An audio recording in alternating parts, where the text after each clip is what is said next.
하나님께서 오늘 우리에게 주시는 말씀은 구약성경 신명기 18장 15절에서 22절까지 말씀입니다. 구약 291페이지에 있습니다. 신명기 18장 15절에서 22절까지 말씀입니다. 하나님의 말씀을 들으십시오. 내 하나님 여호와께서 너희 가운데 너희 형제 중에서 너를 위하여 나와 같은 선지자 하나를 일으키시리니 너희는 그의 말을 들을지니라. 이것이 곧 내가 총회의 날에 호렙산에서 내 하나님 여호와께 구한 것이라.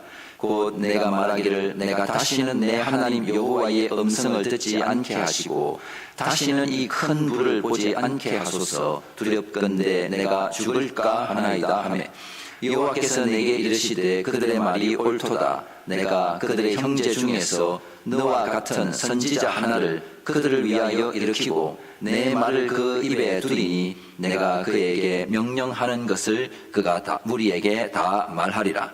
누구든지 내 이름으로 전하는 내 말을 듣지 아니하는 자는 내게 벌을 받을 것이요 만일 어떤 선지자가 내가 전하라고 명령하지 아니한 말을 제 마음대로 내 이름으로 전하든지 다른 신들의 이름으로 말하면 그 선지자는 죽임을 당하리라 하셨느니라.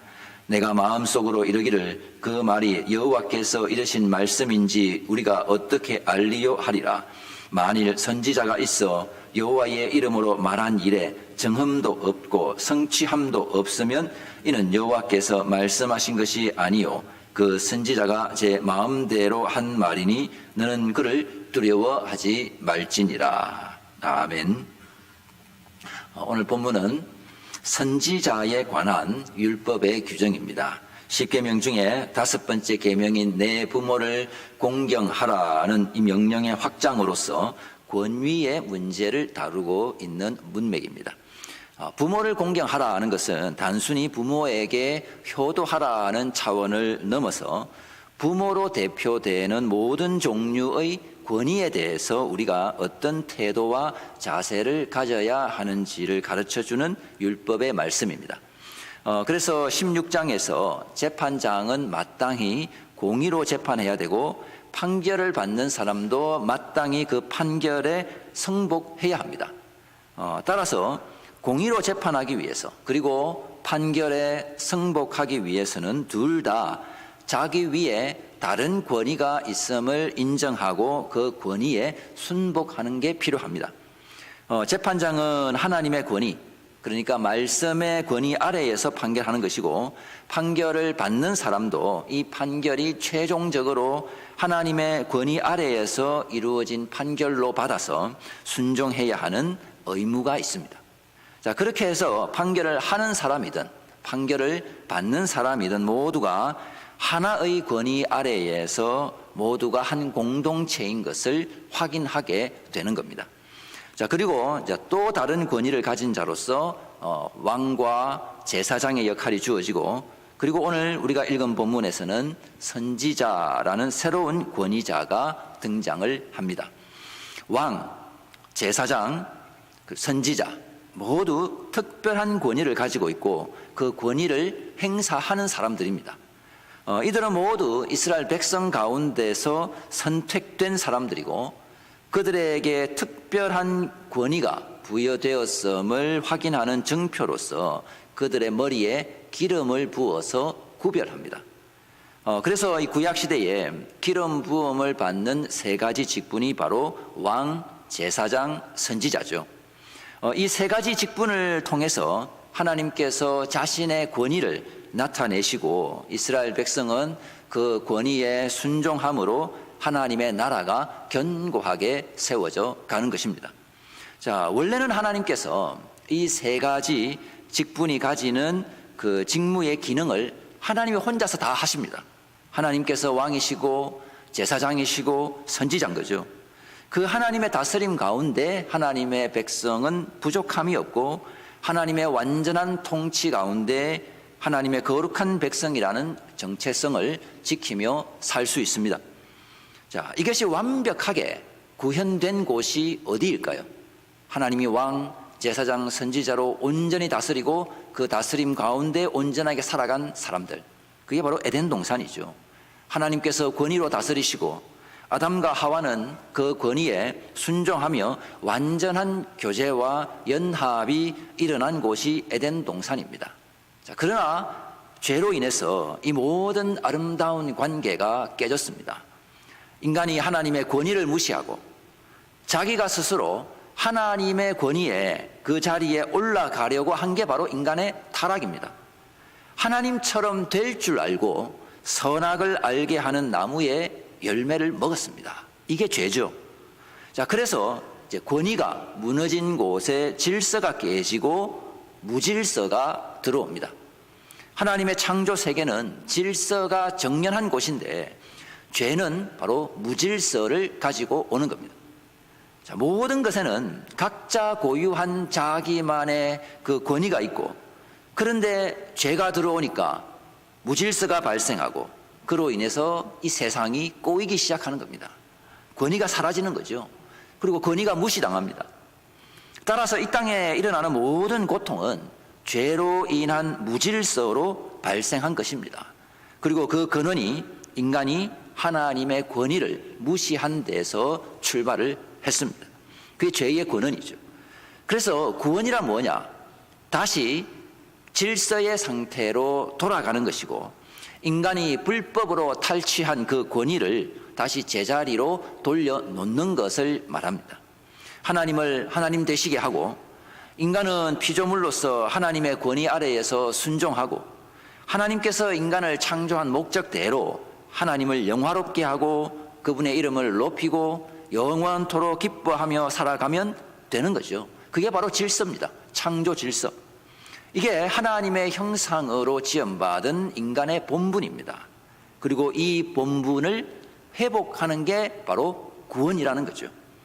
자, 그런데 문제는 인간이 스스로 자기 힘으로는 이 원래의 상태로 돌아갈 수 없기 때문에 하나님께서 우리에게 구원의 방법을 주셨습니다. 왜냐하면 인간이 불법으로 탈취한 그 권위를 포기하고 원래 자기 자리로 안 돌아가려고 하는 거죠. 인간이 말을 안 듣습니다. 지독스럽게 말 안 듣는 게 타락한 인간입니다. 정당한 권리를 포기하라는 게 아니라 불법으로 찬탈한 권리를 원래 자리로 되돌려 놓으라고 하는데 인간이 스스로 그것을 할 능력이 없습니다. 자, 그래서 바로 하나님의 독생자 예수 그리스도를 통해서 우리의 죄를 해결하시고서는 다시 원래의 상태로 되돌려 놓으시는 겁니다. 이때 예수님께서 하시는 일은 인간의 죄로 인해서 파괴된 이 권위를 제자리로 돌려놓는 일을 하십니다. 인간이 찬탈한 권리를 십자가 보혈로 무효화시키고 원래의 권위의 자리로 되돌려 놓는 거죠. 이걸 위해서 예수님께서는 자신의 기득권을 포기하셨습니다. 기득권 하면 우리가 이걸 주로 부정적인 문맥에서 많이 사용을 하게 되는데요. 자, 기득권을 포기하는 것은 좋은 것이고, 누군가 기득권을 포기하지 않으면 마치 비난받아서 마땅한 것처럼 우리가 그렇게 생각을 많이 하는데요. 그러나 이 사전적인 의미로 보면 기득권은 정당한 절차를 밟아 이미 차지한 권리를 기득권이라고 합니다. 이게 좋고 나쁜 것이 없는 그냥 법률 용어입니다. 자, 그래서 만일에 누군가 그 정당한 권리를 포기해주면 그 수혜를 받는 사람들이 감사해야 할 일이지 기득권 포기를 강요할 수는 없는 일입니다. 자, 그런데 우리는 기득권을 포기하지 않는 사람을 마치 꼰대로 생각을 하면서 아주 고집불통이고 심술구전 그런 할아버지의 이미지가 생각이 나죠. 하지만 정당한 절차로 확립된 기득권은 보호받아야 되고, 자, 이런 권위가 잘 작동할 때 질서 있는 아름다운 곳이 될 수 있습니다. 하나님께서 하나님의 기득권을 행사하시고 예수님께서 자신의 기득권을 행사하시고 우리는 원래 원래 인간에게 주어진 그 기득권을 제대로 행사하고 살면 그게 바로 질서의 상태고 그 가운데 평강과 기쁨이 있습니다. 그런데 문제는 인간은 자신의 그 기득권을 넘어서 다른 권위와 권리를 찬탈하려고 했기 때문에 문제가 되는 거죠. 그게 죄입니다. 그래서 이 문제를 해결하시기 위해서 예수님께서는 육신을 입고 이 땅에 오셔서 선지자로, 왕으로, 제사장으로서의 직분, 그 직무를 다 담당하신 겁니다. 그러니까 자신의 기득권을 철저하고 제대로 행하신 거죠. 예수님께서 오셔서. 그렇게 해서 예수님께서 율법을 성취하심으로 원래 권위라고 하는 게 뭔지, 어떻게 권위를 사용해야 하는지를 다 보여주신 겁니다. 파괴되고 오용되고 왜곡된 그 권위를 제자리로 돌려놓는 일을 예수님께서 하신 거죠. 그리고 이와 동시에 예수님께서는 그 기득권을 포기하기도 하셨습니다. 제대로 권위를 사용하기도 하시지만 포기도 하시는 거죠. 그분이 하나님의 아들이라고 하는 그 자리를 포기하고 이 땅에 육신을 입고 오셨고 결국 십자가에서 죽으심으로 정당한 권리와 권위를 완전히 버리셨습니다. 빌립보서 2장 6절 이하의 말씀 우리 함께 읽겠습니다. 그는 근본 하나님의 본체시나 하나님과 동등됨을 취할 것으로 여기지 아니하시고 오히려 자기를 비워 사람들과 같이 되셨고 사람의 모양으로 나타나사 자기를 낮추시고 죽기까지 복종하셨으니 곧 십자가에 죽으심이라. 예수님께서 이렇게 권위를 포기하셨지만은 하나님께서 그를 다시 높여서 모든 무릎이 예수의 이름에 꿇게 하시는 그 권위를 다시 주셨습니다.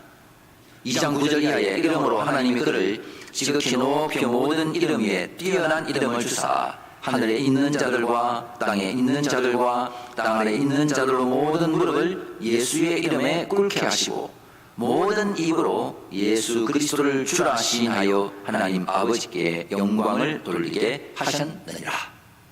그래서 권위가 원래의 자리로 돌아가니까 그것이 하나님 아버지께 영광이 됩니다. 하나님의 그 창조의 목적이 회복이 되는 거죠. 이렇게 하나님 아버지께 영광이 되는 창조 목적의 회복을 위해서 예수님께서 이 땅에 오셔서 행하신 일을 가리켜서 우리가 그리스도의 삼중직이라고 말하고 예수님께서 성취하신 이 삼중직, 세 개의 직분이 가지는 그 직무를 통해서 우리는 하나님의 구원을 실제적으로 경험하고 이 땅에서 누리고 영원한 주님 나라에서의 삶을 지금 미리 이 땅에서 당겨서 맛보며 살게 되는 것입니다. 그래서 예수님의 또 다른 이름이 바로 그리스도인 거죠. 헬라어로 기름 부음 받은 자라는 뜻이고 이것은 히브리어로는 메시아라고 하는 겁니다. 메시아, 즉 그리스도께서 오시면 모든 문제가 해결이 됩니다. 그래서 이 바벨론 포로기 이후에 유대인들은 메시아에 대한 강렬한 소망이 있었습니다. 그리고 예수님께서 공생의 사역을 하실 때도 마찬가지였죠. 기름 부음 받은 자인 메시아, 즉 그리스도께서 오시면 그분은 왕이시고 제사장이시고 선지자가 되셔서 망한 우리나라 유다 백성을 구원의 길로 인도하고 옛날 다윗과 솔로몬의 그 영광을 회복하고 열방 가운데 우뚝 선 하나님의 나라를 만드실 것이라고 그렇게 믿고 소망하며 메시아를 기다렸습니다. 요한복음 4장 25절 이하에 여자가 이르되 메시아 곧 그리스도라 하는 이가 오실 줄을 내가 아노니 그가 오시면 모든 것을 우리에게 알려주시리이다. 예수께서 이르시되 내게 말하는 내가 그라 하시니라. 사마리아에 있는 수가성의 한 여인이 이렇게 말할 정도이면 그 당시 메시아에 대한 그리스도에 대한 열망이 얼마나 강력했는지를 알 수 있습니다. 자, 그런 강렬한 소망 가운데 예수님께서 오셔서 하나님 나라의 복음을 선포하시자 많은 사람들이 예수님을 따랐습니다.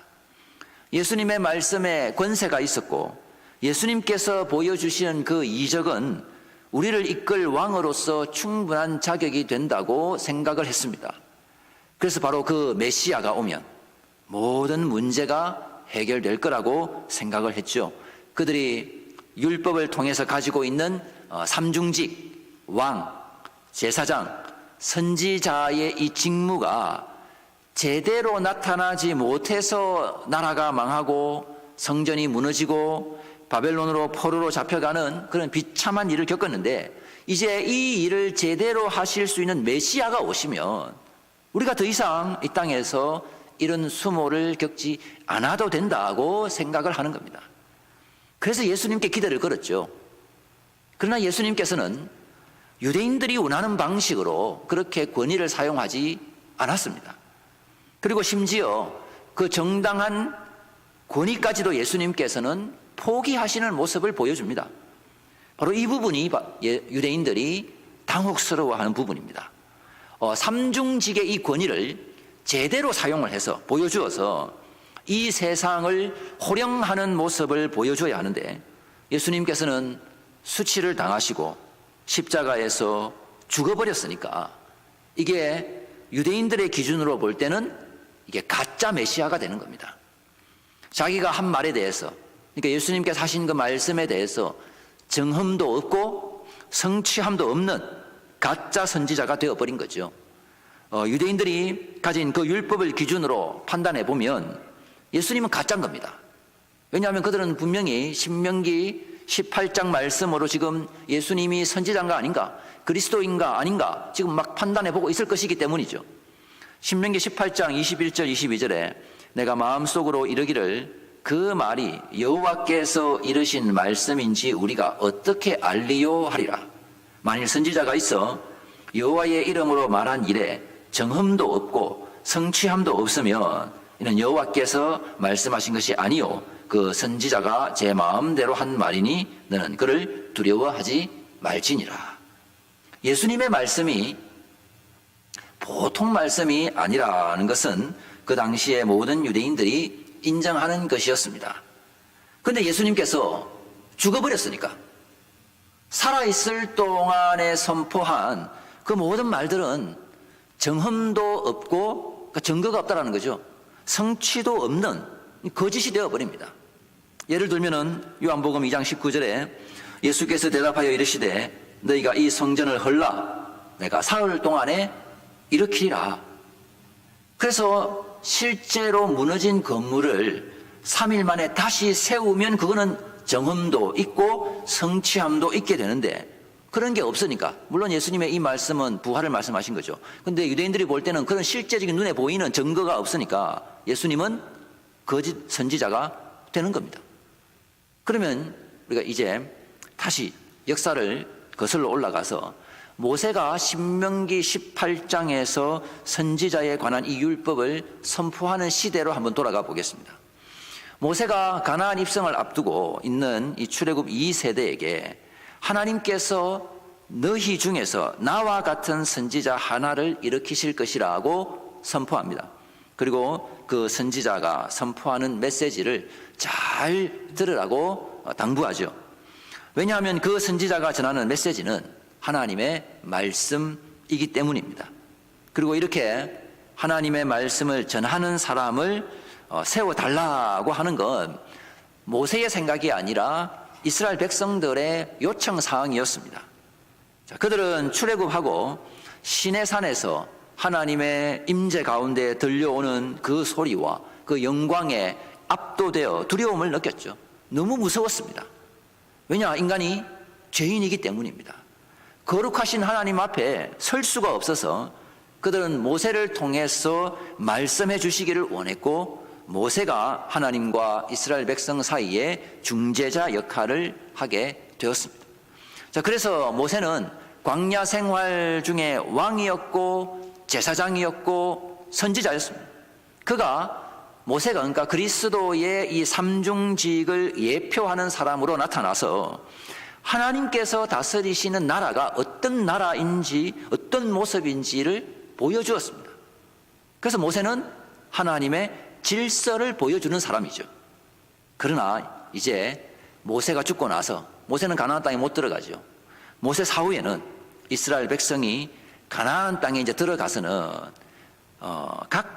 그 직분이 하나님의 권위와 질서를 나타내도록 왕, 제사장, 선지자의 이 직분을 주셔서 이스라엘 백성 가운데 세워지는 사람들이 하나님의 권위를 나타내는 일을 하게 될 겁니다. 그들이 각자의 권위를 나타내서 가나안 땅에서 이스라엘은 하나님 나라의 아름다움을 선포하는 나라가 되어야 하는 사명이 있습니다. 자, 그래서 이제 오늘 본문이 선지자 직분에 관해서 가르쳐주고 있는데요. 선지자의 역할은 단순하죠. 하나님의 말씀을 전하는 겁니다. 이스라엘 백성들에게 무엇이 옳은 것이고 하나님께서 기뻐하시는지를 선포하고, 또한 무엇이 하나님께서 싫어하는 것인지를 경고하는 말씀을 전하는 게 선지자가 하는 일입니다. 그래서 이 선지자의 역할이 뭔지 확실하게 대비해서 보여주시기 위해서 바로 앞에 있는 단락에 본문 말씀이 있는 거죠. 18장 9절에서 14절까지 말씀이 있습니다. 신명기 17장 우리 후반부에 보면 왕에 대한 그 직분을 설명하는 것으로 시작을 해서 18장에서는 제사장 직분을 설명을 하고 있고요. 바로 이어서 선지자 직분을 설명을 해야 되는데 중간에 우리가 지난주에 살펴본 그 본문이 있죠. 점쟁이에게 미래를 묻는 그런 가정한 일을 하지 말라는 명령이 있습니다. 그러고 나서 이제 오늘 선지자에 관한 설명이 있는 거죠. 그러니까 이스라엘의 이 선지자는 미래를 말하는 점쟁이나 무당이나 그런 신접자가 아니라는 것을 강렬한 대비를 통해서 보여주기 위한 것입니다. 일반적으로 선지자, 예언자라고 하면 미래의 일을 미리 알려주는 사람으로 생각을 하지만 이스라엘의 선지자는 하나님께서 그 선지자의 입에 말씀을 넣어주십니다. 하나님이 명령하는 것을 백성들에게 전하는 사명인 거죠. 자, 그런 점에서 보면 선지자는 레위 제사장과는 좀 다른 방식으로 이스라엘 백성들에게 하나님의 말씀을 전했음을 알 수 있습니다. 제사장의 기본, 레위 제사장의 기본 직무는 제사를 집례하는 것이지만 제사장을 포함한 그 레위인들, 레위 지파, 레위인들은 이스라엘 백성 사이에 흩어져서 거주하면서 그들에게 율법을 교육하는 역할을 맡았습니다.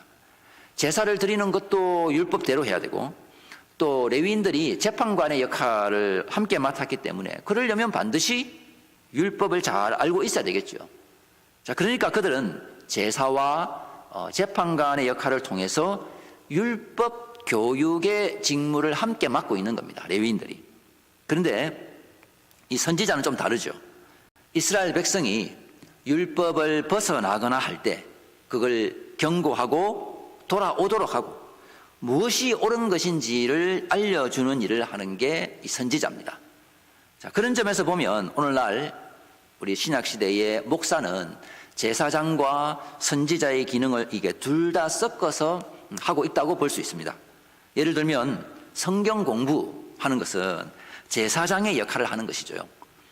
그리고 설교는 성경을 그대로 읽고 설명하는 게 아니라 해석을 해서 그 가운데 하나님의 말씀을, 하나님의 마음을 선포하는 것이기 때문에 구약시대의 이 선지자와 비슷하다고 볼 수 있습니다.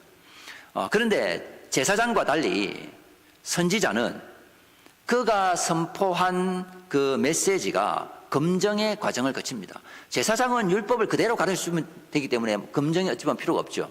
근데 선지자는 해석을 해서 하나님의 마음을 선포하기 때문에 검증이 필요합니다. 선지자가 여호와가 아닌 다른 신의 이름으로 메시지를 선포하면 이거는 뭐 변명의 여지가 없죠. 그거는 바로 사형입니다. 그런데 하나님의 이름으로 선포를 했는데 그것이 정함도 없고 성취함도 없으면 그거는 하나님의 말씀이 아니라는 거죠. 자, 이런 경우에는 뭐 죽이라는 명령은 없지만은 사람들이 그를 두려워할 필요는 없다고 설명합니다. 그러니까 사람들로부터 무시를 당할 겁니다.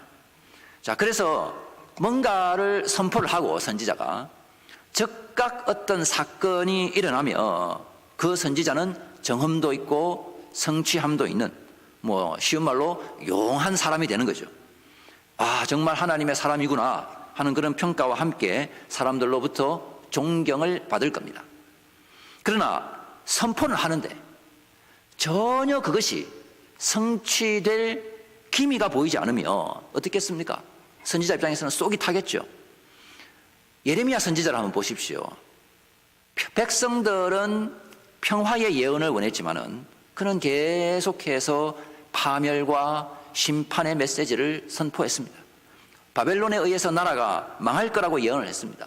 그리고 애굽을 의지하지 말라고 예언했죠.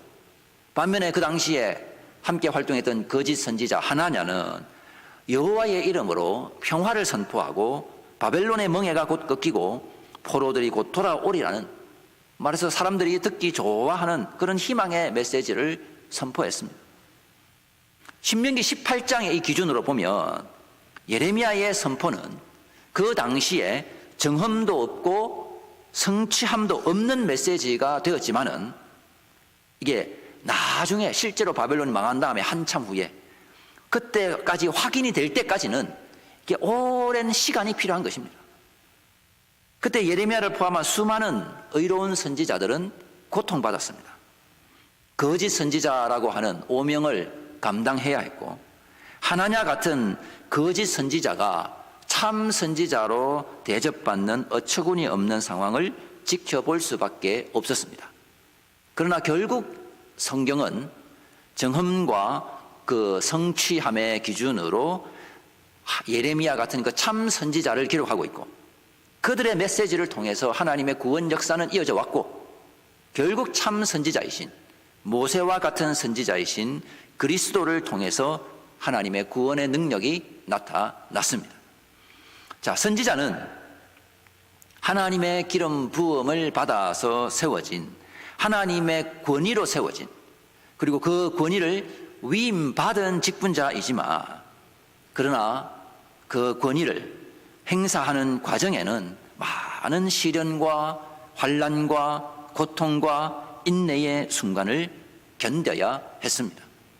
하나님의 말씀을 선포하라는 권위를 부여받았지만 이 권위를 제대로 수행하기 위해서는 욕먹을 각오를 하고 고난받을 각오를 하고 시작해야 되는 거죠. 왜냐하면 그 선포가 정함과 성취함을 바로 가지는 것이 아니기 때문입니다. 자, 모세와 같은 선지자이신 예수님께서도 바로 그 길을 걸어가셨고, 예수님 안에서 하나님의 자녀가 된 우리들, 하나님의 백성 또한 선지자의 사명을 감당하는 동안에 너희들 가짜 아니야? 하는 그런 오해와 비난을 감당해야 하는 것입니다. 베드로 사도는 신약의 성도들의 사명이 그리스도의 삼중직을 이어받은 거라고 선포를 하죠. 베드로전서 2장 9절에 너희는 택하신 족속이요 왕같은 제사장들이요 거룩한 나라요 그의 소유가 된 백성이니 이는 너희를 어두운 데서 불러내어 그의 기이한 빛에 들어가게 하신 이의 아름다운 덕을 선포하게 하려 하심이라. 우리는 왕이고 제사장입니다. 자, 그리고 하나님의 아름다운 덕을 선포하는 선지자입니다. 구약의 선지자들은 모두 소명의 과정이 있었고, 주님께서 입에 넣어주시는 그 말씀 때문에 마음이 불붙는 것 같아서 선포하지 않고서는 견딜 수가 없었습니다. 우리가 받은 이 구원의 놀라운 능력, 하나님의 사랑, 그 자비로우심 때문에 우리도 가만히 있을 수는 없습니다. 그래서 우리는 이 땅에서 선지자의 사명으로 복음을 위해서 십자가에 피 흘려 돌아가신 그리스도를 선포하기 위해서 스스로 권위를 포기하고 인내하고 기다리고 수치와 모욕을 감당하면서 신자로서 살아가는 것입니다. 예수님께서 그리 하신 것처럼 정함과 성취함이 확인될 때까지는 시간이 필요한 것입니다. 어쩌면 우리는 이 땅에서 우리가 호흡하는 동안에는 그 정함과 성취함을 못 볼 수도 있습니다. 그럼에도 우리는 끝까지 스스로 기득권을 포기하고 선지자라는 그 권위를 포기하면서까지도 하나님께서 여기 살아서 우리 가운데 역사하고 계신 분임을 선포해야 하는 것입니다. 이것이 우리에게 주어진 선지자로서의 사명이죠. 신약의 성도들이 받은 사명입니다. 그러므로 우리가 어떤 권위를 가지고 있다, 내가 권위의 자리에 있다 하면 그 자리는 바로 섬기는 자리이고, 낮아지는 자리이고, 포기하는 자리이고, 헌신하는 자리이고, 수치와 비난을 감당하는 자리인 것입니다. 교회 직분자의 자리가 그렇고, 가정에서 부모의 자리가 그렇습니다. 부모의 말이 참이라고 하는 것, 그것이 정험과 성취함을 가지기 위해서는 자녀가 부모가 되어봐야 알게 되는 거죠. 그때까지는 시간이 걸리는 겁니다. 세상에서 우리의 자리는 하늘과 땅의 권세를 가진 이들이지만, 우리는 그 권세를 스스로 제한하고 포기하고 섬김으로 하나님의 아름다운 덕을 선포하는 하나님의 자녀들입니다. 그래서 신자가 참 세상 사는 게 쉽지 않습니다. 그렇지만 우리가 도망갈 수도 없죠. 하나님께서 우리에게 허락하신 그 권위는 반드시 영광의 찬송으로 나타날 것이기 때문입니다. 우리 그날까지 이 사명, 선지자의 사명, 하나님의 마음을 전하는 그 이 사명을 기쁨으로 감당하는 우리 저와 여러분 되시기를 바랍니다. 기도하겠습니다.